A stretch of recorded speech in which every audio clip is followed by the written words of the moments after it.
March 8, 2014, a Boeing 777 carrying 239 people takes off from Kuala Lumpur, Malaysia, bound for Beijing. The weather is clear. The plane is operating normally. The passengers are relaxed. The crew is experienced. Everything appears perfect. But just 38 minutes after takeoff, flight MH370 vanishes from radar, without a trace, without a signal, without a single distress call. Where did it go? How can a massive jetliner just disappear in the age of satellites and constant global surveillance?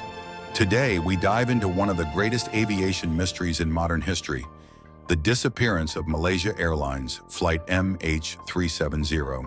At 12:41 a.m., MH370 takes off from Kuala Lumpur International Airport. On board, 227 passengers from 14 different nations and 12 crew members. At 1:19 a.m., over the South China Sea, Malaysian Air Traffic Control says goodnight to the flight. The co-pilot responds with a calm voice. "Good night, Malaysian 370. It's the last ever heard from the plane. 2 minutes later, the aircraft's transponder, the signal that tells radar where the plane is turned off. And then, MH370 disappears from civilian radar. But here's where it gets even stranger. Military radar, not accessible to the public, still tracked the plane for a while. MH370 had turned sharply westward, away from its original course. It flew across the Malaysian peninsula, then turned northwest over the Andaman Sea. This wasn't a technical glitch. This was a deliberate course change. But why? Who was in control? And where were they going? Investigators scrambled.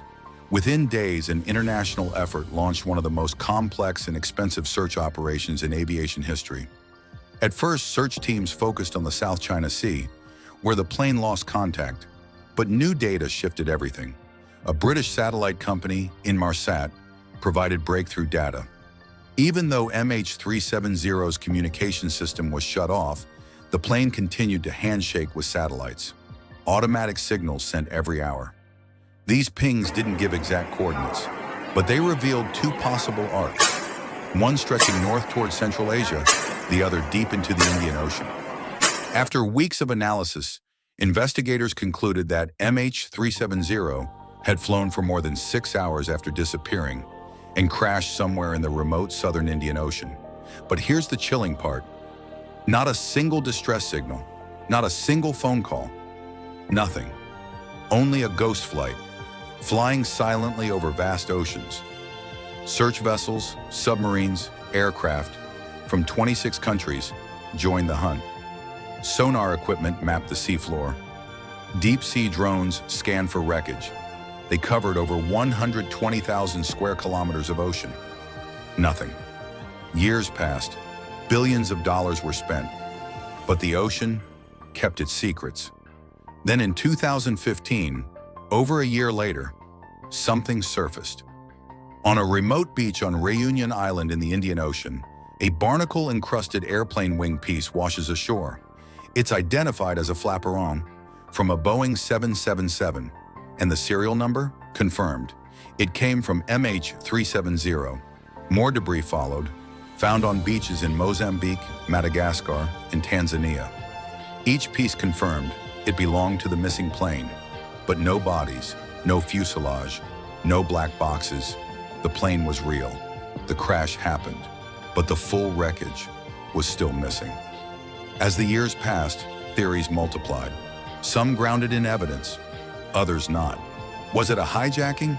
Some believe the plane was seized, perhaps by terrorists, but no group ever claimed responsibility. Was it pilot suicide? Captain Zahari Ahmad Shah, 53, was the plane's commander, a respected pilot, but some suspect he deliberately crashed the plane. Why? His home flight simulator showed similar routes into the Southern Ocean, but no conclusive evidence ever proved his intent. Was it a mechanical failure? Unlikely. The sudden communication shutdown and strange flight paths suggest control, not chaos. And then there are conspiracy theories, U.S. military involvement, secret cargo, alien abduction, all lacking proof, all fueled by silence. In 2018, after 4 years of investigation, the official Malaysian report was released. The conclusion: the team is unable to determine the real cause for the disappearance of MH370.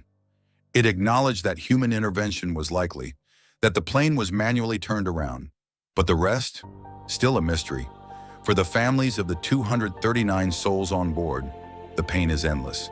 They waited and waited and waited for answers, for remains, for closure, and all they got were fragments, pieces of metal, scattered across the Indian Ocean. To this day, many families still believe the full truth is being hidden. In 2024, a U.S. company named Ocean Infinity pledged to restart the search using advanced underwater robotics, only if debris is likely. They're hunting in a new area identified by drift analysis and ocean current simulations. Hope still burns, dimly, because this isn't just about one flight. It's about 239 lives. It's about the limits of our technology. And it's about the haunting fact that in the 21st century, a jumbo jet can simply vanish. Flight MH370 challenges everything we thought we knew about aviation, about human systems, and about mystery itself. We live in a world connected by satellites, GPS, and constant communication, and yet a plane disappeared. No mayday, no explanation, no closure. Is it deep beneath the ocean floor?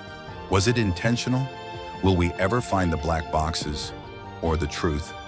Until then, MH370 remains a dark enigma, lost in time and water. Thank you for watching Reality Speeches.